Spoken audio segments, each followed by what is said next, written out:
تم جیسی حسینہ اور وہ بھی پتھر کی مورت بنی، میرے تو بھاگ ہی جاگ گئے۔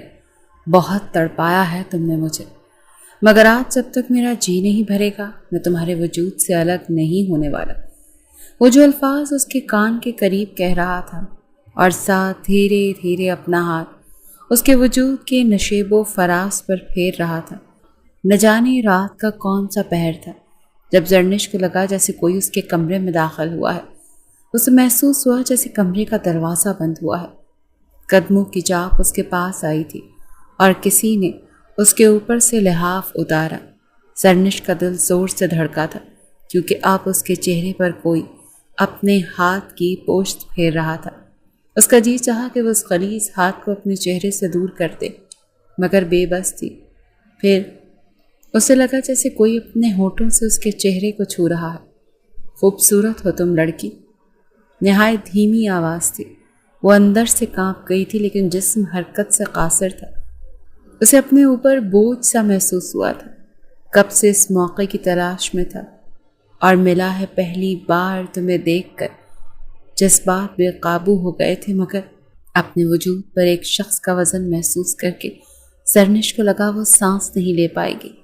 اب زرنش کا اصل امتحان شروع ہوا تھا کیونکہ پھر اسے لگا جیسے اس کے ساتھ نازیبا قسم کی حرکتیں شروع ہو چکی ہیں۔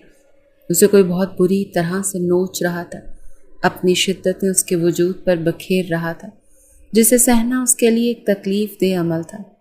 وہ کوما میں تھی لیکن اپنے ساتھ ہونے والی زیادتی کو محسوس کر رہی تھی، اپنی قسمت پر رو رہی تھی، اپنی مدد کے لیے چاہ کر بھی کسی کو بلا نہیں سکتی تھی۔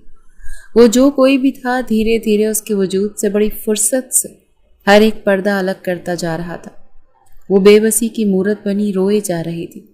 مکمل طور پر ہر پردے سے آزاد کرنے کے بعد وہ جن کمینے ارادوں سے اس کے وجود پر جھکا تھا سب کچھ وہ محسوس کر رہی تھی، اپنے اندر چیخ رہی تھی، چلا رہی تھی کہ کوئی تو مجھے بچا لو، یہ درندہ نما شخص مجھے برباد کر رہا ہے۔ مگر وہ چاہ کر بھی بول نہیں پا رہی تھی، رو رہی تھی مگر آنسو اندر کہیں گر رہے تھے۔ دعا کر رہی تھی کہ اس کا یہ جمود ٹوٹ جائے اور وہ اپنا بچاؤ کر سکے، مگر بے بسی سے اپنی بے بسی کا تماشا دیکھتی رہ گئی۔ 1 گھنٹہ اس کی زندگی کے ساتھ گھناؤنا کھیل کھیلنے کے بعد وہ شخص کمرے سے جا چکا تھا اور وہ یہ سوچ رہی تھی کہ کاش وہ کوما کے بجائے مر جاتی۔ جانے سے پہلے اس نے اس معصوم لڑکی کو مکمل لباس پہنا کر یوں ٹھیک کر دیا تھا جیسے اس کے ساتھ کچھ ہوا ہی نہ ہو۔ ہاسپٹل کے اس کمرے میں آنے والا اور اسے برباد کرنے والا اس رات کے اندھیرے میں اس کی اس بیماری کا فائدہ اٹھا کر جا چکا تھا، اور وہ اپنے اندر اس بات کا ماتم منا رہی تھی کیونکہ hello miss Zarnish, how are you? میں آپ کا ڈاکٹر عباد، وہی مانوس آواز جسے وہ پچھلے کئی دنوں سے سن رہی تھی۔ صبح اسے اس آواز سے نفرت محسوس ہو رہی تھی۔ اس کمرے میں اس ڈاکٹر کے علاوہ اسے کبھی کوئی اور مردانہ آواز سنائی نہیں دی تھی۔ یا تو 2 نرس کی آوازیں سنائی دیتی تھیں یا پھر اس ڈاکٹر کی جس کا نام ڈاکٹر عباد تھا، جو اس کی بہت تعریف کرتا تھا کہ آپ جیسی خوبصورت لڑکی کیسے اتنے دن کوما میں رہ سکتی ہے۔ میں جانتا ہوں آپ مجھے سن سکتی ہیں اور میں جانتا ہوں کہ آپ سب کچھ سن رہی ہیں، محسوس بھی کر سکتی ہیں۔ آپ اگر ذرا سی کوشش کریں تو اٹھ بھی سکتی ہیں۔ مس زرنش، آپ بنا آکسیجن ماسک کے سانس لے رہی ہیں اور یہ اس بات کی علامت ہے کہ آپ بالکل ٹھیک ہیں۔ وہ روز اسے اس بات پر اکساتا تھا کہ وہ اٹھ کر بیٹھ جائے، اور جس رات زرنش کے ساتھ یہ حادثہ پیش آیا تھا اسی ڈاکٹر نے اسے کہا تھا کہ دیکھیں، میں پچھلے 8 دن سے شرافت دکھا رہا ہوں، اگر آپ نے جاگنے کی کوشش نہیں کی تو مجھے آپ کے ساتھ زبردستی کرنی پڑے گی۔ آپ سمجھ رہی ہیں نا؟ جب ایک میرے جیسا شرعی ڈاکٹر اپنے پیشنٹ کے ساتھ زبردستی کرتا ہے تو اس پیشنٹ پر کیا گزرتی ہے، خاص کر جب پیشنٹ آپ جیسی خوبصورت اور حسین ہو۔ ڈاکٹر عباد کے الفاظ زرنش کے کانوں میں ٹکرا رہے تھے۔ جب ڈاکٹر کہنے لگا اچھا لگتا ہے آپ کو چھوٹا سا سیمپل دینا ہی پڑے گا، یہ کہتے ہوئے ڈاکٹر عباد نے اپنا ہاتھ اس کے بازو پر رکھا تھا اور اگلے ہی پل ایک چٹکی کاٹ دی تھی۔ وہ چٹکی اتنی سخت تھی کہ زرنش کو درد محسوس ہوا تھا۔ وہ چیخنا چاہتی تھی مگر اس کے حلق سے آواز ہی نہیں نکل رہی تھی۔ ڈاکٹر عباد اس کے بازو کو سہلانے لگا تھا، کہنے لگا اس سے بھی زیادہ درد ہوگا، میں آپ کو، اور وہ بھی ایسی جگہ کہ آپ اٹھ کر